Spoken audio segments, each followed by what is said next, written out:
कहते हैं कि दुनिया में मन सबसे ज्यादा शक्तिशाली चीज होता है। अगर किसी चीज को तुम पूरे मन से चाह लो तो तुम उसे हासिल कर सकते हो। ये मैं नहीं कहता, ये सभी महापुरुषों का कहना है। लेकिन अगर यह सत्य है, ये सच है, तो हम जो अपने मन से चाहते हैं वह हमें हासिल क्यों नहीं होता है? भाई, कोई भी इंसान अपने मन में तो दुख नहीं चाहेगा, लेकिन वो रहता तो दुखी है। हर इंसान अपने मन से तो कामयाब होना चाहता है, खूब पैसा कमाना चाहता है, लेकिन फिर भी वह कामयाब नहीं होता। भला ऐसा दुनिया में कौन इंसान होगा जो अपने मन में यह चाहेगा कि मैं नाकामयाब रहूं या मैं पैसा ना कमाऊं? सोचने की बात है। तो इसमें दो चीज निकल कर सामने आती है। या तो वह महापुरुष गलत थे जिन्होंने यह बात बोली कि मन से चाहे हुई चीज हासिल हो जाती है, या फिर हम गलत हैं। आज की पोस्ट में मैं जो कहानी बताने वाला हूं उसमें आपको एक ऐसा मंत्र मिलेगा। उसे समझने के बाद आपको एक ऐसा मंत्र का पता चलेगा जिससे आप ये समझ पाएंगे कि अपने मन से कोई भी चीज कैसे करवाई जाती है, मन में किसी भी बात का बीज कैसे बोया जाता है। यह इस कहानी से आपको अच्छी तरह से समझ में आ जाएगा, और इससे आप ये भी समझ पाएंगे कि आकर्षण का नियम, लॉ ऑफ अट्रैक्शन, कैसे काम करता है। कहानी छोटी सी है लेकिन बहुत ही गहरी है। इस पोस्ट को पूरा लास्ट तक। एक बार की बात है, एक आदमी के जीवन में सिर्फ दुख ही दुख थे। वह जो भी काम करता, उस बेचारे का वह काम पूरा ही नहीं होता। घर में आता तो घर में क्लेश बना रहता। किसी से कोई मदद मांगता तो कोई उसकी मदद नहीं करता। ऐसा लगता था कि चारों तरफ से उसके ऊपर दुख का पहाड़ टूट पड़ा है। उसे समझ नहीं आ रहा था कि मैं इन दुखों से कैसे पार पाऊं। वह दिन रात यही सोचता रहता था कि अपने दुखों से छुटकारा कैसे पाना है। इसी कारण से वह रात में सो भी नहीं पाता था। उसकी आंखों के नीचे बड़े बड़े काले घेरे बन गए थे, जो इस बात का प्रतीक थे कि वह आदमी कितना दुखी है और कितना चिंतित है। कभी कभी तो उसके मन में आत्महत्या करने के भी ख्याल आते थे, लेकिन अपने परिवार की चिंता करके वह यह कदम नहीं उठा पाता। वह इतना दुखी हो गया कि उसने निर्णय किया कि वह इन दुखों से छुटकारा पाकर ही रहेगा। इसके लिए चाहे उसे कितनी ही मेहनत करनी पड़े, कुछ भी करना पड़े, चाहे अंगारों पर चलना पड़े, लेकिन इन दुखों से छुटकारा हासिल करके रहेगा। ऐसे ही एक दिन उसने अपने मित्र से पूछा कि मैं अपने जीवन को कैसे सुधारें। उसके मित्र ने उसे बताया कि तुम किसी बाबा के पास जाओ। बाबाओं के पास ऐसा मंत्र होता है जिससे सारे दुख मिट जाते हैं, जीवन खुशियों से भर जाता है और धन संपदा भी हासिल होती है। तुम किसी ऐसे बाबा को ढूंढ लो, बस तुम्हारा काम बन जाएगा। उस आदमी के मन में यह बात पूरी तरह से पक्की बैठ गई कि कोई बाबा ही मेरा दुख दूर कर सकता है, और इसीलिए उसे किसी भी बाबा के बारे में पता चलता तो वह उस बाबा के पास पहुंच जाता। उस बाबा को अपनी समस्या बताता और उससे उसका समाधान पूछता और कहता कि बाबा, मैं कुछ भी करने के लिए तैयार हूं, लेकिन मेरी इन समस्याओं से मुझे छुटकारा दिला दीजिए। आप जो कहेंगे मैं वह करूंगा, लेकिन मेरे जीवन को सुधार दीजिए बाबा। उसे कुछ टोने टोटके बताते थे करने के लिए, और बदले में दान दक्षिणा ले लेते थे कि यह टोना टोटका करने के बाद तुम्हारे घर में सुख शांति बनी रहेगी। बस इस टोटके को पूरी विधि के साथ करना। वह आदमी घर लौटकर पूरी विधि के साथ टोने टोटके करने लगा, लेकिन बहुत टोने टोटके करने के बाद भी उसके जीवन में कुछ बदलाव नहीं आया। इसके विपरीत उसका जीवन और ज्यादा दुखी हो गया। जो भी बाबा उसे टोना टोटका देता था, वह बदले में उससे दान दक्षिणा लेता था, जिससे उसका धन भी धीरे धीरे खत्म हो रहा था। इससे उसके जीवन में दुख और ज्यादा बढ़ गया।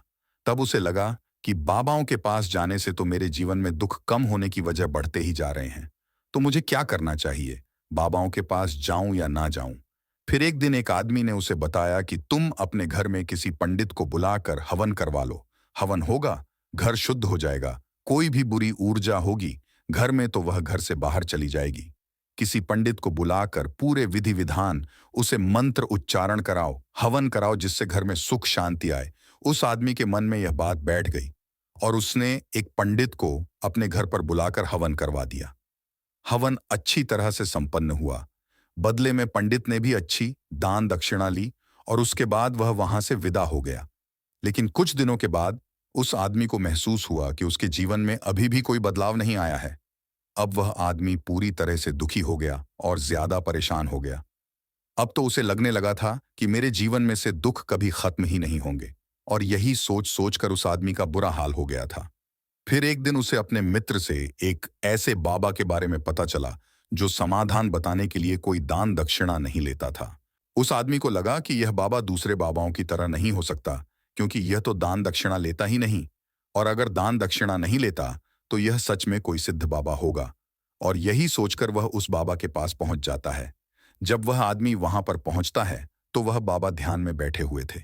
यह देखकर वह आदमी वहीं पर चुपचाप बैठकर ध्यान से बाहर आने का उनका इंतजार करने लगा।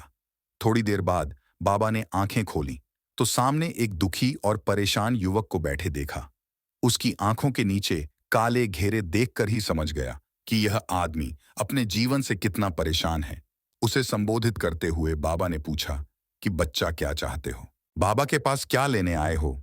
उस आदमी ने कहा कि बाबा, मैं अपने जीवन से बहुत परेशान हूं। मैंने इन दुखों को दूर करने के लिए बहुत सारे रास्ते अपनाए। हर वो तरकीब करके देखें जो किसी बाबा ने मुझे बताई। हर वो काम किया जो कोई भी इंसान ने मुझसे करने को कहा, लेकिन मेरे जीवन में दुखों में कोई कमी नहीं आई बाबा। इसके विपरीत मेरे जीवन में दुखों में बढ़ोतरी हो गई है। मुझे समझ में नहीं आ रहा है कि मैं क्या करूं। कभी कभी तो मैं आत्महत्या करने की सोचता हूं, लेकिन मैं अपने परिवार की सोच कर मैं यह कदम नहीं उठाता हूं। मैंने आपके बारे में बहुत सुना है बाबा, और मैं बहुत उम्मीद के साथ आपके पास आया हूं। कृपया करके मुझे कोई ऐसा मार्ग बताएं जिससे मुझे अपने दुखों से छुटकारा मिल जाए। मैं अपने दुखों से छुटकारा पाने के लिए कुछ भी करने को तैयार हूं।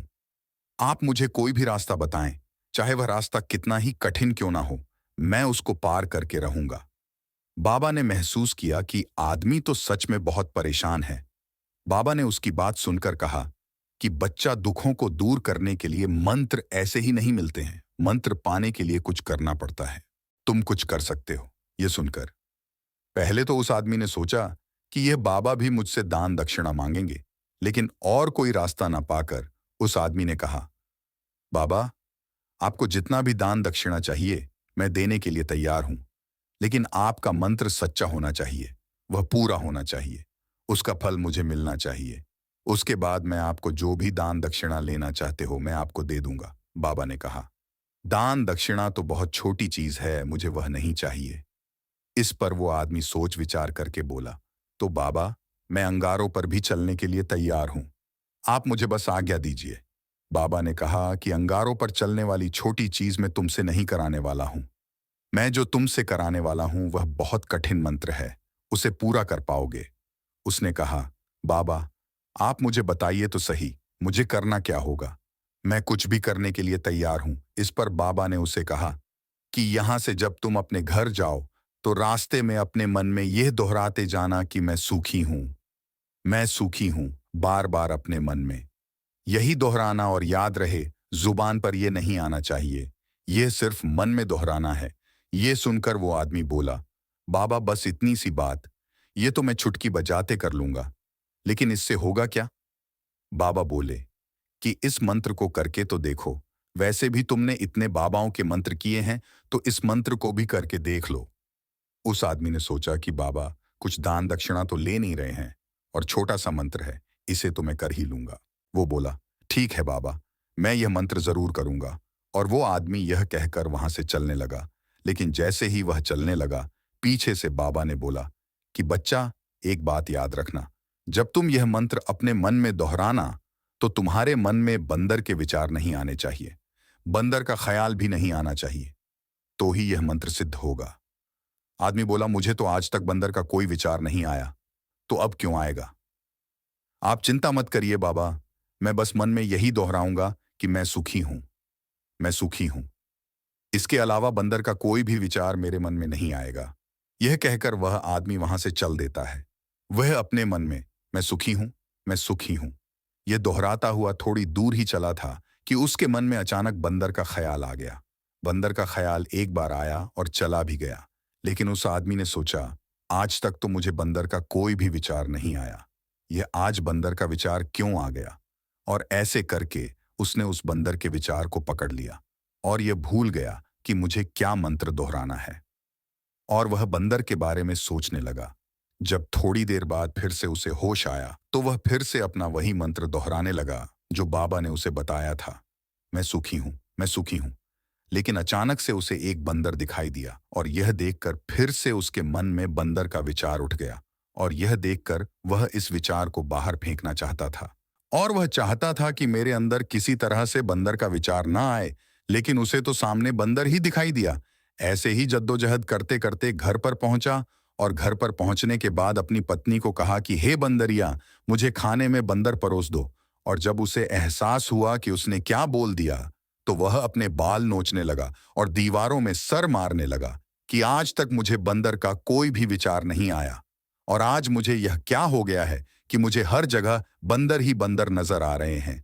ये कैसी माया है। यही सोच सोचकर वह आदमी रात भर सो नहीं पाया। रात भर करवटें बदलते रहा और सुबह उठकर सीधे उसी बाबा के पास पहुंच गया और उसके चरणों में गिरकर कहा कि बाबा, पता नहीं क्या चमत्कार हो रहा है।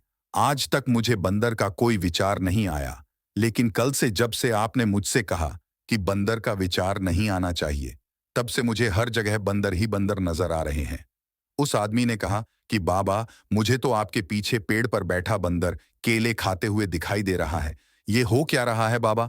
ये सुनकर बाबा हंसने लगे।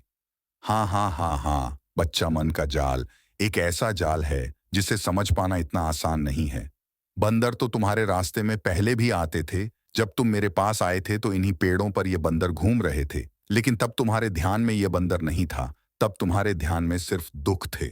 इसके बाद बाबा ने उसे बताया कि बच्चा, हम जिस चीज से भी दूर भागना चाहते हैं, वही चीज हमारे मन में बहुत गहरे में प्रविष्ट हो जाती है और हमारे अंतर्मन में समा जाती है। असल में हम जिस चीज से छुटकारा पाना चाहते हैं, उससे छुटकारा इसीलिए पाना चाहते हैं कि वह हमारे साथ बहुत गहरे से जुड़ी हुई है और हम जितना ही उससे छुटकारा पाना चाहते हैं, वह उतनी ही गहरी हमारे मन में बैठती चली जाती है और आखिरकार हमारे अंतर्मन में छा जाती है। ऊपर से तो हम चाहते हैं सुखी होना, कि मैं सुखी हूं, सुखी हूं। हमारे होंठ भी यही बोलते रहते हैं, लेकिन हमारे मन में दुख समाये होते हैं। हमारे विचारों में, हमारे मन में दुख ही दुख दिखाई देते हैं। इसीलिए अपनी जुबान से बार बार ये बोलने से कि मैं सुखी हूं, मैं सुखी हूं, हम सुखी नहीं होंगे जब तक यह मंत्र हमारे अंतर्मन में प्रविष्ट नहीं होगा। इस पर उस आदमी ने पूछा कि बाबा, लेकिन यह मंत्र हमारे अंतर्मन में प्रविष्ट कैसे होगा? यह सुनकर बाबा ने कहा कि बच्चा, अपने दुखों से लड़ना बंद कर दो। जब तक तुम अपने दुखों को दूर करने की सोचते रहोगे, तब तक वो दुख तुमसे चिपके रहेंगे। तब तक वो दुख तुम्हारे अंतर्मन पर अपना राज बनाए बैठे रहेंगे और जिस दिन तुम उन दुखों के बारे में सोचना ही छोड़ दोगे, उन दुखों से छुटकारा ही नहीं पाना चाहोगे, उसी दिन से तुम्हारे जिंदगी से दुख गायब हो जाएंगे। क्योंकि किसी भी चीज से छुटकारा पाने के लिए हमें उस चीज के बारे में सोचना पड़ता है और हम जितना ही उस चीज के बारे में सोचते हैं, वह उतनी ही गहरी हमारे मन में प्रविष्ट होती चली जाती हैं। निष्कर्ष, कंक्लूजन, हम अधिकतर समय दुखों के बारे में ही सोचते हैं। हम यही सोचते हैं कि हमारे जीवन में दुख है और हमें इससे छुटकारा पाना है। इसी वजह से बार बार सोचने से वो दुख हमारे अंतर्मन में प्रविष्ट हो जाते हैं और हमें एहसास भी नहीं होता। इसीलिए अगर तुम दुखों से छुटकारा पाना चाहते हो, तो दुखों से छुटकारा पाने के बारे में सोचना छोड़ दो। तुम्हें दुखों से छुटकारा मिल जाएगा। अक्सर आदमी धूम्रपान छोड़ना चाहता है, शराब छोड़ना चाहता है, सुबह अपने आप से यह वादा करता है कि मैं कोई भी गलत काम नहीं करूंगा, लेकिन शाम को जब लौटता है तो नशे में चूर होकर लौटता है। ऐसा क्यों होता है? जो हम सोच रहे हैं वह पूरा कर ही नहीं पा रहे हैं।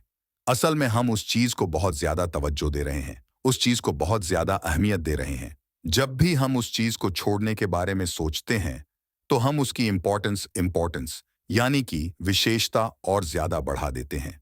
हमारा मन उस चीज के बारे में जितना ज्यादा सोचेगा, शराब या धूम्रपान छोड़ने के बारे में जितना ज्यादा सोचेगा, हमारा मन उतना ही उस चीज के पीछे ज्यादा भागेगा।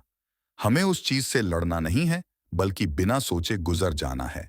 और अगर हम इस मंत्र को समझ लेते हैं, तो हम अपने जीवन में जो भी पाना चाहते हैं, उसे अपने अंतर्मन में डाल सकते हैं और एक बार वो लक्ष्य हमारे अंतर्मन में बैठ जाता है, तो फिर सफलता पाने में कोई समस्या नहीं आती, कोई दिक्कत नहीं आती।